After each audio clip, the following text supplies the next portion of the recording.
When we first bought Arbie, this is what our slide looked like. It had those bulky factory valances, the awkward side curtains, and let's be honest, it just wasn't the vibe. It felt dark, outdated, and honestly, it just didn't feel like us at all. So we decided we had to change that. 2 days, 2 dogs, 1 rig, let's go.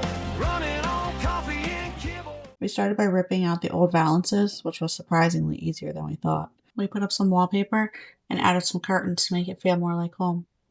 And we liked it for a while, until the wallpaper that we didn't apply properly started peeling, and we realized we had nowhere to put our feet up. So we decided to rip it all out and make it finally feel like our space. And we're going to show you exactly how we did it. First, we had to get that old couch out. And let me tell you, it's not as easy as it sounds. Will and his brother basically had to play Tetris, trying to figure out how to twist and turn and squeeze it through the RV and then out the door. And at one point, they actually had to take one of the arms off the side of the couch just to get it to fit. And somewhere in the middle of all that, the phrase came out, anything can fit anywhere you want if you've got the right tools. And by right tools, yeah, they were fully prepared to cut that thing apart if they had to. But eventually they got it out in one piece. Next, we tackled the walls, and this is where things got interesting. You might have noticed the wallpaper was peeling, and that's actually on us. We originally installed it over the molding instead of tucking it underneath. And with the cold from the winter, it didn't hold up. So this time, we did it right. We ripped everything out, cleaned it up, started fresh. And honestly, the hardest part of this whole step was cutting around the windows. Trying to get those edges clean and lined up, it's not easy. Did we get it absolutely perfect? No. But hey, this is a DIY after all. And once everything was back together, it looked a whole lot better. Once the wallpaper was done, we stained the molding and added it around the space to make the edges feel more finished and really clean everything up. Next, we added curtains to warm the whole space up. But of course, nothing is ever simple in an RV. They don't really sell RV-sized curtain rods in stores, and the ones we ordered from Amazon, yeah, those never showed up. So we improvised.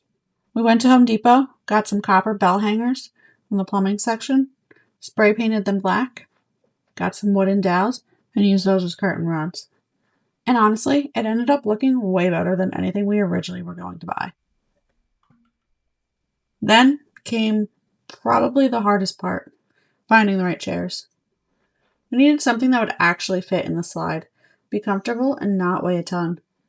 Seriously, some of the chairs we were looking at were pushing 300 pounds, which is just way too heavy for an RV.